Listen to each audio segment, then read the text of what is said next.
Irmãos amados, vamos abrir a palavra de Deus, profeta Jeremias. Profeta Jeremias, capítulo 33, versículo 3. Profeta Jeremias, capítulo 33, versículo 3.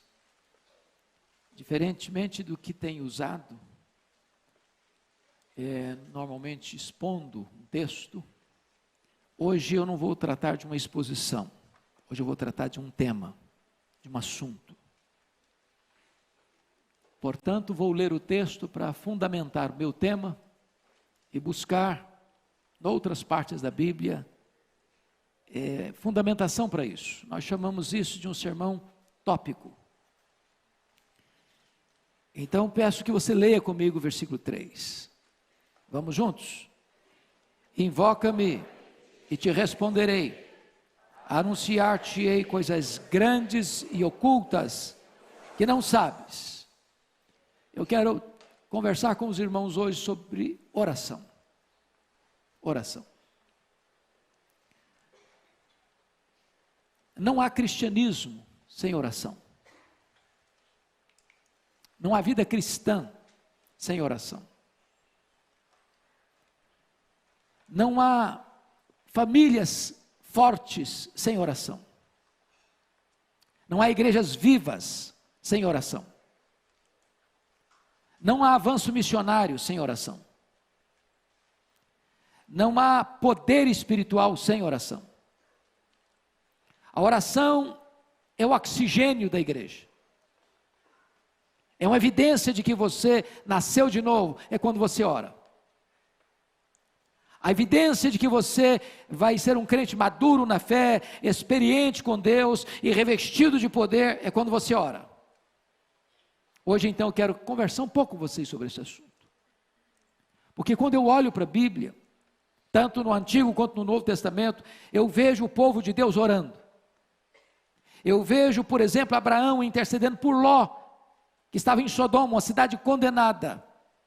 E Gênesis relata que Deus destrói Sodoma e Gomorra e salva Ló por causa da intercessão de Abraão, seu tio. Por meio da oração, Deus promove livramento e salvação. Eu encontro Jacó no Val de Jaboque, aos 91 anos de idade, tendo uma experiência profunda com Deus, porque Deus luta com ele, para salvá-lo. E diz a Bíblia que Jacó se agarra ao Senhor e diz: eu não te deixarei ir, se tu não me abençoares. E Deus o salva ali, e ele vê a Deus face a face ali, e a vida dele passa por uma mudança radical, a partir do Val de Jaboque, fruto da oração. Eu vejo Moisés em Cades Barneia, no momento decisivo da história do povo de Israel, quando a ira de Deus se acendeu contra aquele povo rebelde no deserto, e diz a Bíblia que Deus se propõe a criar uma nova nação por meio de Moisés, e Moisés se coloca na brecha em favor do povo e diz: Senhor, perdoa o pecado desse povo, ou risca o meu nome do livro que escreveste, e Deus ouve a oração de Moisés e poupa aquela nação.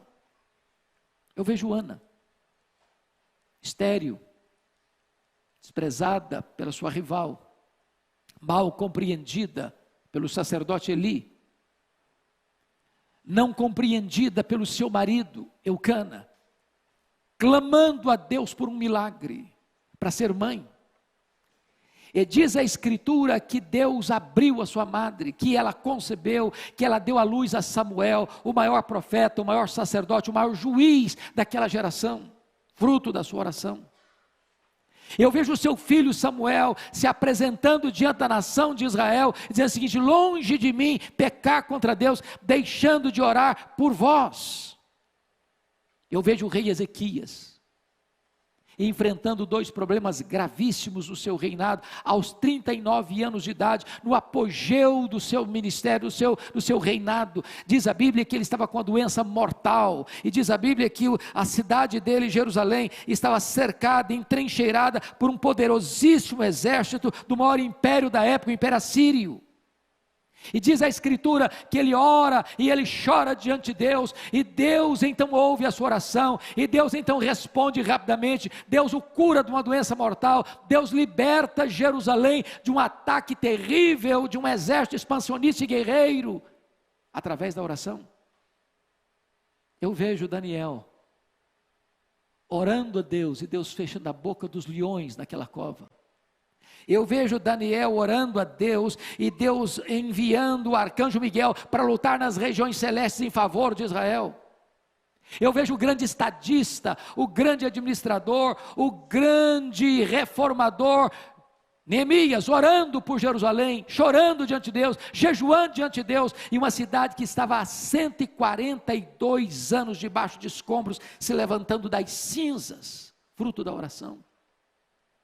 Eu vejo o próprio Jesus, o Filho de Deus, lá no Jordão, no momento do seu batismo, orando ao Pai, o céu se abrindo, o Espírito Santo descendo sobre ele, e eu vendo ali Jesus sendo capacitado com o poder do Espírito Santo para dar início ao seu ministério, e ele vai ser um homem de oração. Ele ora no deserto, ele ora nas noites, nos ermos daqueles desertos da Judéia, ele ora no Getsêmani, ele ora na cruz, e hoje ele está no trono orando e intercedendo por você e por mim. Eu encontro na Escritura o apóstolo Paulo, orando, logo depois da sua conversão. Eu encontro este homem orando em noites de vigília, eu encontro este homem orando na praia, eu encontro este homem orando nos desertos, eu encontro este homem orando nas sinagogas, eu encontro este homem de joelhos, dizendo: por esta causa eu me ponho de joelhos. O maior teólogo da história da igreja cristã, um homem de oração, comprometido com oração. Eu vejo Cornélio, um soldado gentio, orando a Deus, sem uma compreensão clara ainda do que é a fé cristã, não salvo ainda, mas orando. E a Bíblia diz que as suas orações subiu até Deus, as suas esmolas subiram até Deus, e ele então é orientado a buscar Pedro, que estava em Jope, para vir à sua casa, vir à sua família, para pregar para ele e a sua família o Evangelho, e toda a sua casa é convertida, e toda a sua casa é batizada, e uma obra nova se inicia entre os gentios, a partir da família de Cornélio, fruto da oração.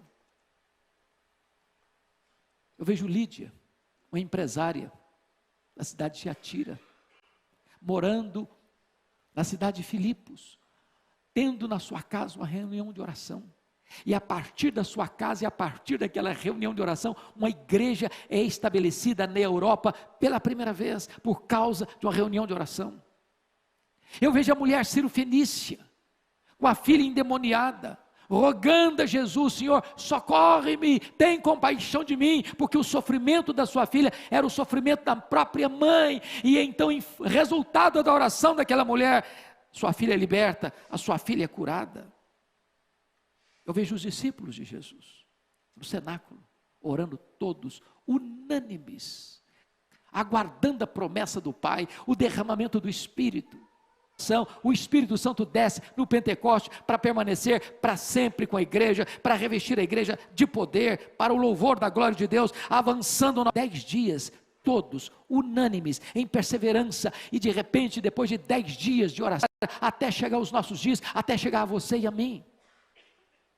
Eu encontro, irmãos, os crentes, ao longo dos séculos orando, os pais da igreja orando, os pré-reformadores orando, os reformadores orando, os puritanos orando, os missionários orando, os avivalistas orando, esta igreja orando, você e eu orando, porque se você é de Deus, você é alguém comprometido com oração. Então, pensando nisso, eu gostaria de destacar algumas lições. Primeiro, a igreja cristã recebe poder, o poder do Espírito Santo, por meio da oração. Irmãos, nós precisamos desse poder. A igreja cristã não pode viver uma vida de santidade, e a igreja cristã não pode avançar na obra missionária, a não ser através do poder da oração. A obra missionária começa com os joelhos que oram. A obra missionária começa com os bolsos que contribuem. A obra missionária começa com os pés daqueles que vão, mas tudo começa com oração. Evidência disso, Atos 1,14. Quando Jesus foi assunto aos céus, Ele disse para os seus discípulos: permanecei na cidade, até que do alto sejais revestidos de poder. Esta é a ordem. A igreja deve fazer a obra, mas antes de ir fazer a obra, a igreja precisa de revestimento de poder, e revestimento de poder só se recebe por meio da oração. Então eles perseveram, então eles oram, então eles unanimemente clamam a Deus, e diz a Escritura que como resultado dessa oração, o Espírito Santo é derramado. A igreja é cheia do poder, e a igreja avança na sua grande empreitada missionária. Eu vejo Atos 6,4, os apóstolos tomando a mais importante decisão, talvez do livro de Atos. A igreja tinha sido perseguida e enfrentado a perseguição com oração. A igreja tinha enfrentado o problema daquele casal hipócrita dentro da igreja, Ananias e Safira, com a infiltração do inimigo no meio da igreja. A igreja enfrenta e discerne isso com oração. A igreja agora está enfrentando um outro problema, um problema social dentro da igreja. As viúvas dos helenistas estão sendo esquecidas na distribuição das necessidades diárias que elas tinham. E diz a Bíblia que os apóstolos, em vez de se redobrar ainda mais para servir as viúvas, ou em vez de, não, o povo reclama mesmo, eles tomaram a decisão: vamos consagrar homens cheios do Espírito Santo, cheios de sabedoria, cheios de fé, para esse ministério da diaconia nas mesas. Quanto a nós, nos consagraremos à oração e ao ministério da palavra. Eu não sei se você já perguntou por que Deus colocou nessa ordem, não o ministério da palavra e da oração, mas ao ministério da oração e da palavra. Por que Deus fez isso? Oração e ministério da palavra, em vez de ministério da palavra e oração. Por que a oração vem primeiro? Essa pergunta já foi feita tantas vezes, os exegetas já examinaram isso tantas vezes, os estudiosos já debruçaram sobre esse assunto tantas vezes, e para mim, a melhor e mais sábia resposta desse assunto vem de um irmão que já pregou no púlpito dessa igreja, um professor coreano, que ele disse o seguinte: Deus valoriza tanta pregação da sua palavra, Deus dá tanto valor à sua palavra, a palavra tem tanta primazia, ela tem tanta supremacia na igreja, que Deus colocou a oração primeiro. Porque se você e eu não orarmos, não haverá virtude nem poder do Espírito Santo para pregarmos a palavra de Deus. Os apóstolos entendem, vamos nos consagrar à oração e ao ministério da palavra. Mas em segundo lugar, irmãos, a oração é a base para o avivamento da igreja. Nós queremos avivamento, nós lemos sobre avivamento, nós visitamos lugares onde Deus trouxe avivamento, nós nos alegramos com os testemunhos daqueles irmãos nossos do passado que receberam avivamento, e nós oramos para que Deus faça de novo, ainda hoje, mas o avivamento vem em resposta à oração. Querem um exemplo? 2 Crônicas 7,14, se o meu povo, que se chama pelo meu nome, orar e me buscar, e se converter dos seus maus caminhos, então eu ouvirei dos céus, perdoarei os seus pecados e sararei a sua terra. Querem um outro exemplo? Isaías 44,3, porque derramarei água sobre o sedento, torrente sobre a terra seca, derramarei meu espírito sobre a tua posteridade, e a minha bênção sobre os teus descendentes. Em outras palavras, Deus manda a água sobre o sedento, Deus manda as torrentes sobre a terra seca, Deus manda o seu espírito para uma igreja que tem sede dele, que quer a presença dele, que aspira a presença dele, que quer ver a manifestação da glória dele. E é quando a igreja ora, é quando a igreja tem sede de Deus, é quando a igreja aspira pela presença de Deus, é que Deus envia o poder do seu Espírito sobre ela. Pense comigo no Clube Santo, lá em Oxford, na Inglaterra. A Inglaterra estava uma igreja falida, fruto do racionalismo francês, do iluminismo europeu. Havia uma onda de ateísmo varrendo as igrejas, os pregadores não acreditavam mais na inerrância das escrituras, as igrejas estavam como que um vale de ossos secos, não havia vigor na igreja, não havia brilho nos olhos das pessoas, as igrejas se reuniam, mas não tinha gente nos bancos, os púlpitos completamente descomprometidos, pregadores pregavam sermões mortos para auditórios vazios e sonolentos, quando de repente Deus levantou um grupo de estudantes na Universidade de Oxford, para orar por avivamento. Lá estava John Wesley, lá estava George Whitefield, lá estava Carlos Wesley, e eles oraram, e eles confessaram os seus pecados, e eles buscaram a Deus, e eles choraram diante de Deus, e eles clamaram pelas madrugadas, e não a noite de vigília de 31 de dezembro de 1739, às 3 horas da madrugada, enquanto aqueles moços estudantes oravam, os céus se fenderam, Deus derramou sobre eles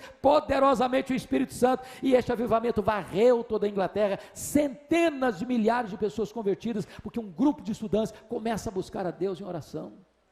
Pensa comigo, irmãos, no que foi a igreja do tabernáculo em Londres, no século XIX. Charles Haddon Spurgeon tinha 12 mil pessoas que domingo após domingo se reuniam naquela igreja para ouvir aquele homem de Deus pregar a palavra. E quando alguém perguntou a Spurgeon qual é o segredo do sucesso, do crescimento, do vigor desta igreja, ele disse: é porque tem uma usina de poder nesta igreja.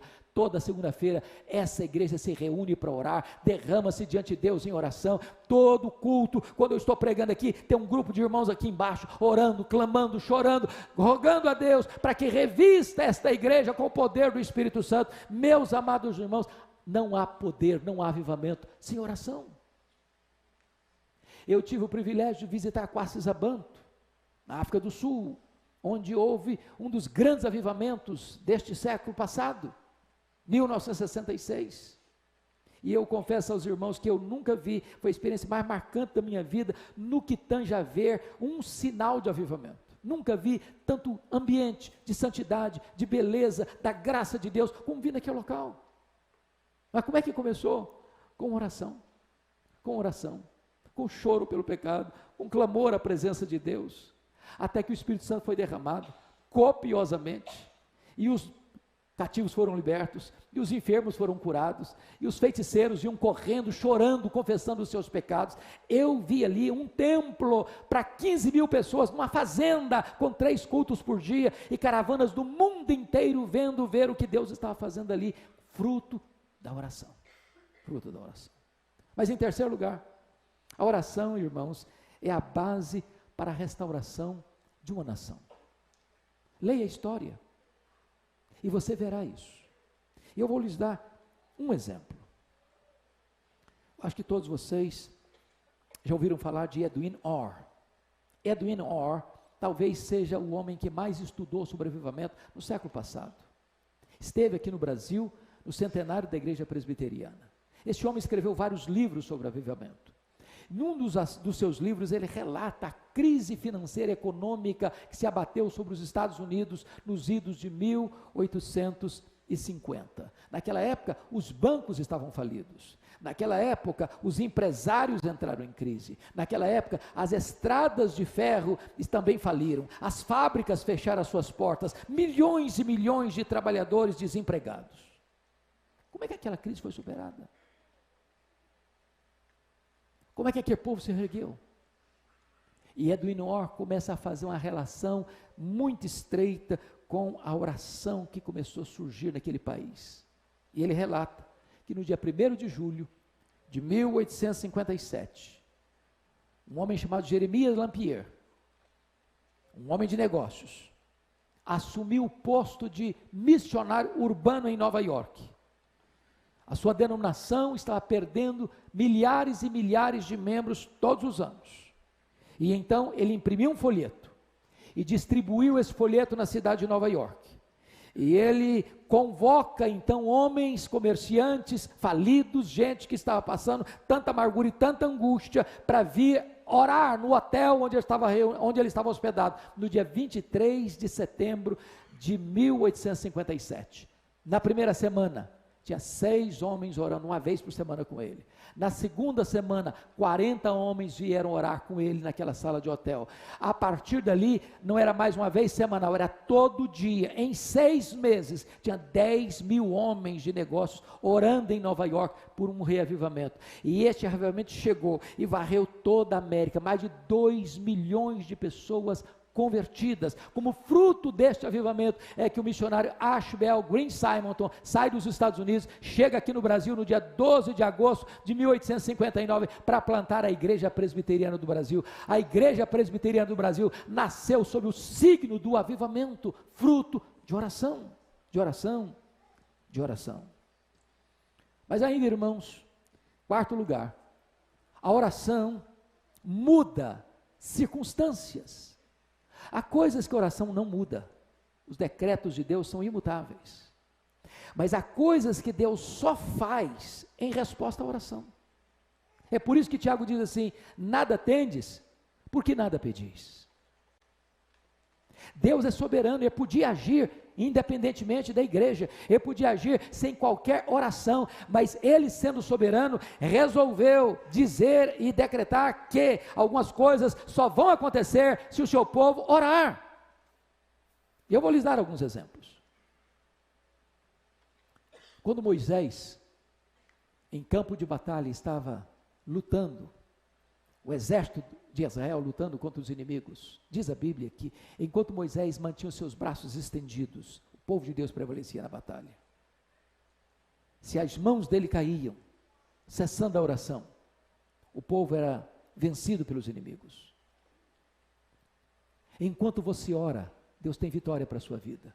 Enquanto você ora, os inimigos são derrotados na sua vida. Enquanto você ora, Deus dá vitória para você nos embates da vida. Enquanto você ora, Deus conduz você em triunfo. Deixa eu lhe dar um segundo exemplo. Quando o rei Ezequias, entrincheirado pelo exército assírio, ameaçou o rei, e eu queria que vocês entendessem um ponto importantíssimo. Foi no período do rei Ezequias em Judá, em Jerusalém, que esse mesmo império assírio, que cerca Jerusalém agora, entrou em Samaria e destruiu o reino do norte. As 10 tribos do norte foram destruídas, foram tomadas, foram escravizadas, foram dispersas.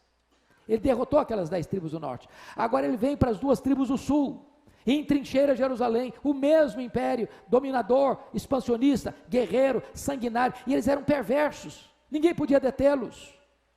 E eles mandaram uma carta afrontosa para o rei Ezequias: renda-se, renda-se, nenhum Deus pode livrar você das minhas mãos. E diz a Bíblia que Ezequias pega aquela carta afrontosa, leva para a casa de Deus, expõe aquele problema na presença de Deus, e Deus diz: Ezequias, você não vai ter que lutar, esta luta é minha. E diz a Bíblia que naquela noite saiu um anjo do Senhor e feriu 185.000 soldados assírios, e Jerusalém foi liberta pelo poder da oração. Da oração. Diz a Bíblia em Atos 12 que Pedro está sentenciado de morte, preso, guardado em segurança máxima na prisão de Herodes, mas diz a Bíblia que havia oração incessante da igreja em seu favor. E Deus mandou um anjo, rompeu as algemas, atravessou os portões de ferro e libertou Pedro. Porque Deus pode o impossível quando o seu povo se prostra em oração. Deixa eu lhe dar um exemplo contemporâneo. Eu não sei quantos de vocês tiveram a oportunidade de ler um livreto que eu escrevi sobre mães intercessoras. Quem prefaciou aquele livreto foi Dona Eusa Lidório, mãe de Ronaldo Lidório. Ronaldo Lidório hoje, penso eu, é a maior expressão da obra missionária no Brasil e no mundo hoje. E a Dona Eusa conta uma história do que aconteceu com ele no prefácio desse livro. Ronaldo, acompanho desde a sua juventude, seu pai foi meu pastor, a nossa igreja, tanto aqui em Pinheiros quanto em Vitória, acompanha o ministério dele, e quando ele se formou no seminário de Recife, ele resolveu, antes de se formar no seminário de Recife, interrompeu os seus estudos e vai passar um período entre os Quechuas, no Peru, no meio do Sendero Luminoso. E havia um conhecimento real de que se alguns membros ou algum membro do Sendero Luminoso entrasse numa igreja e capturasse alguém, essa pessoa não sobreviveria. E ele está pregando numa igreja lá no Peru, entre os Quechuas. Quando homens encapuzados do Sendero Luminoso entraram dentro da igreja e pegaram o Ronaldo e o colega dele, botaram um capuz neles e saíram com eles por paredão de fuzilamento. E o Ronaldo narra, e a Dona Eusa conta essa história, que enquanto está sendo levado, o coração dele está muito angustiado. Ele diz: meu Deus, eu estou angustiado, eu não estou preparado para morrer. Se eu não estou preparado para morrer, Senhor, então também eu não estou nem preparado para a tua obra. Então, se o Senhor me quer que eu morra, então o Senhor me dê paz para morrer. E se o Senhor me dê paz para morrer, eu quero dedicar-me ainda mais à obra missionária. E ele foi levado para o paredão. Quando ele estava no paredão para ser fuzilado, chega um carro fazendo muito barulho, e alguém fazendo muito barulho, e ele não entende o que estão falando, e pegam o Ronaldo e arrancam dali. Seu colega é fuzilado. Ele é poupado. Mas Dona Eusa conta que naquela madrugada, naquela noite, enquanto essas coisas estão acontecendo, ela sentiu um grande peso no coração. E ela se levantou da sua cama com esse peso. Meu Deus, eu não sei o que está acontecendo. Me dê discernimento. E ela não sabia o que estava acontecendo. Ela disse, meu Deus, isso tem a ver com o meu filho que está lá. Então o Senhor põe os teus anjos acampados ao redor dele. Então o Senhor o proteja, Senhor.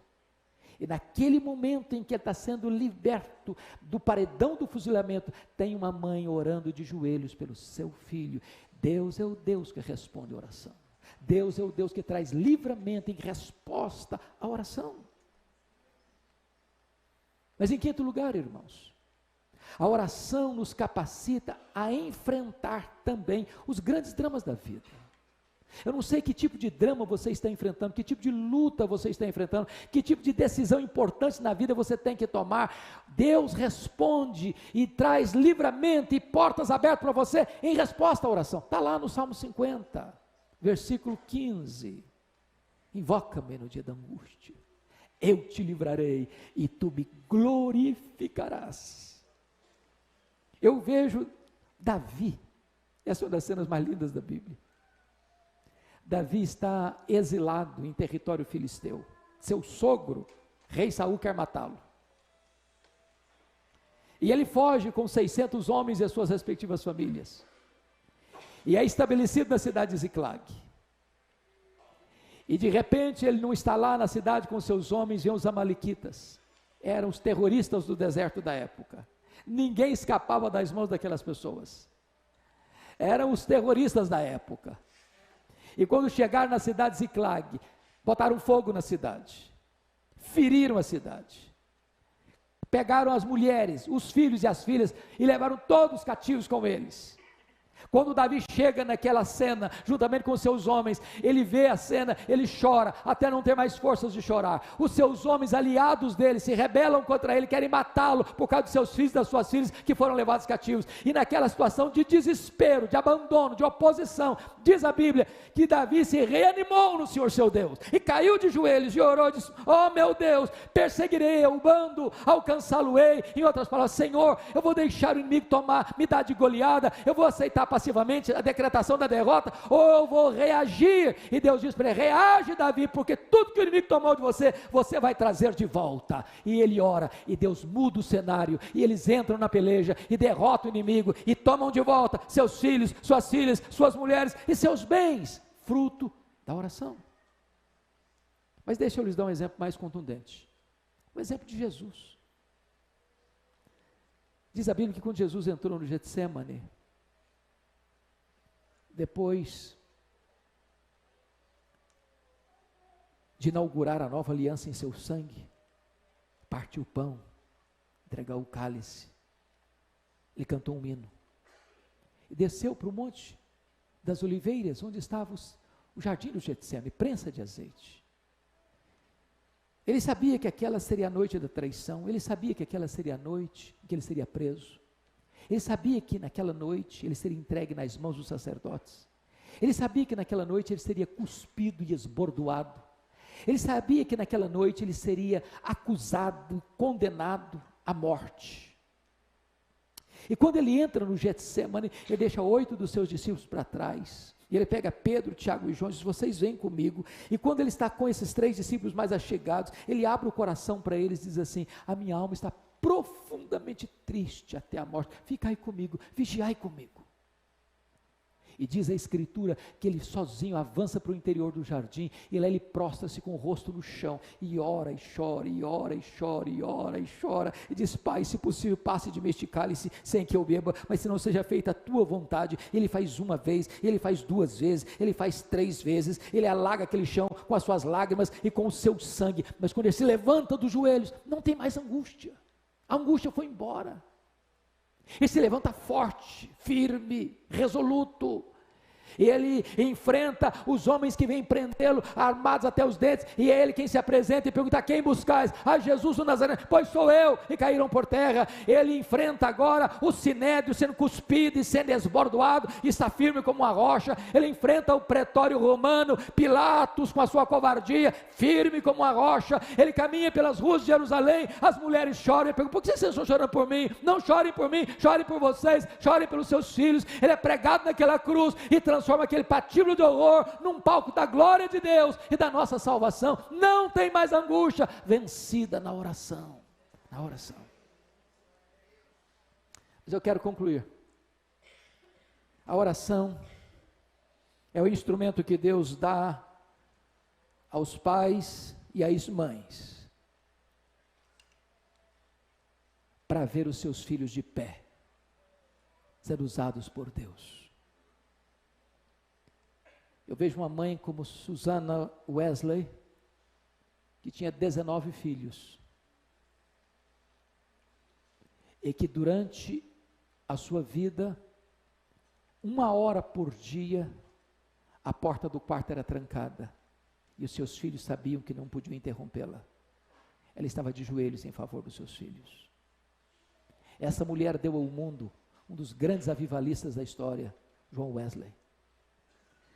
Eu vejo Mônica orando por Agostinho, um homem devasso, muito culto, professor de oratória, vivia na promiscuidade.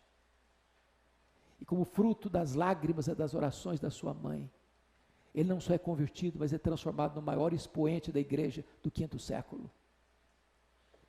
Eu vejo Abraham Lincoln, um grande estadista americano, afirmar: um filho que tem uma mãe que ora por ele, nunca é um filho pobre.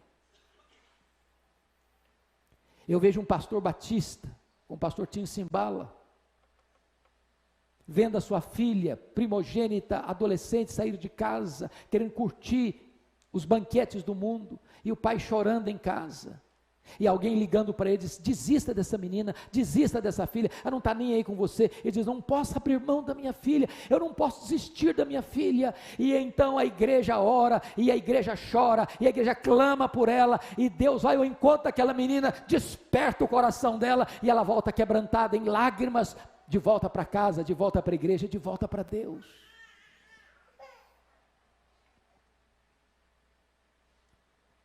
Mas eu queria concluir dizendo para vocês algo que me é muito caro. Eu sou fruto da oração da minha mãe. Alguns de vocês sabem disso. A minha mãe estava grávida do seu último filho, estado adiantado de gravidez, morando numa região rural, onde não tinha médico, não tinha hospital, não tinha estrada, não tinha carro. E ela ficou gravemente enferma. Naquela época, se alguém tinha que sair de casa para buscar recurso, numa situação dessa, tinha que ser transportado numa padiola, um lençol amarrado num varal. Meu pai sabia que ela não suportaria uma viagem de 40 quilômetros nessa padiola. Mandou chamar o médico, ele veio, examinou e disse: essa mulher não vai sobreviver. Ela está muito fraca. A criança no ventre dela está em agonia de morte. E o médico disse: a única chance dessa mulher sobreviver é sacrificar a criança. Se não sacrificar a criança, a mãe morre junto com a criança.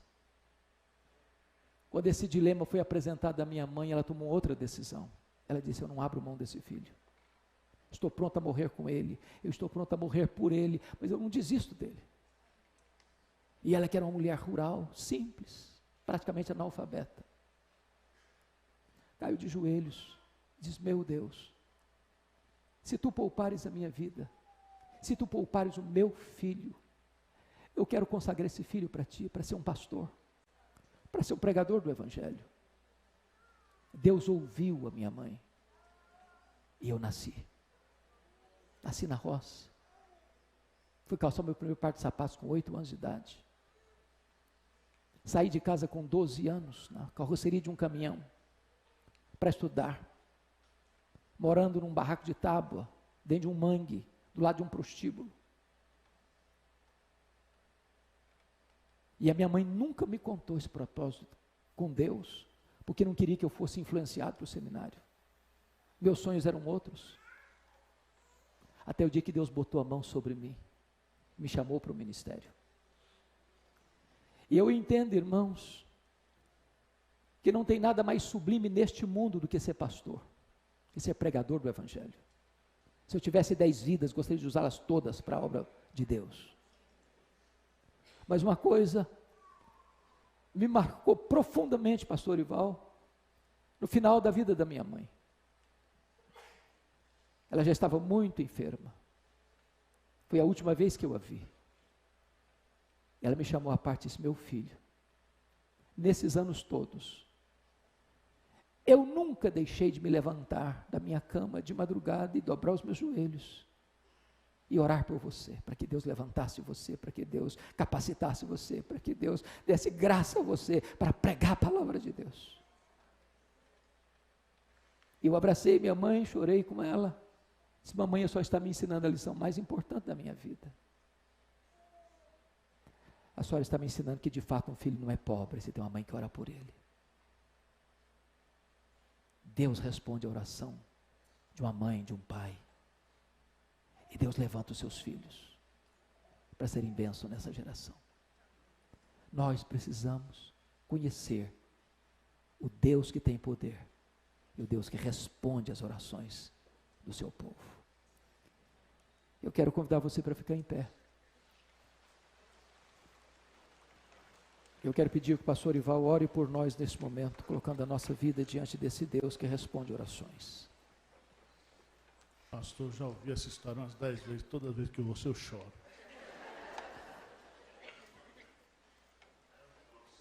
Senhor Deus, Tu és Deus, somente Tu és Deus.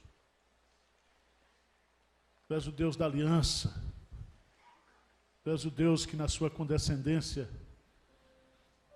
resolve nos amar, nos abençoar. E estabelecer a oração como meio de graça. Dentro dos teus decretos permissivos. Invoca-me e te responderei. Anunciar-te-ei coisas grandes e ocultas que não sabes. Ó Deus, dispõe o nosso coração para orar. Sabemos que a maior estratégia que o diabo tem usado hoje contra a nossa igreja é desvalorizar o papel da oração. Meu Deus. Mas que nesta manhã, em cima da palavra que foi colocada aqui, Senhor, exposta, do testemunho que foi dado, levanta a tua igreja para orar, Senhor. Levanta os pais, as mães, os adolescentes, os jovens. Deus, levanta uma nova geração de oração nessa igreja, Senhor.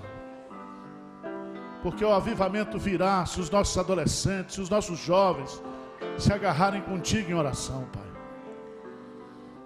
Ajuda-nos a vencer essa angústia de saber que precisamos orar e não orarmos, Pai.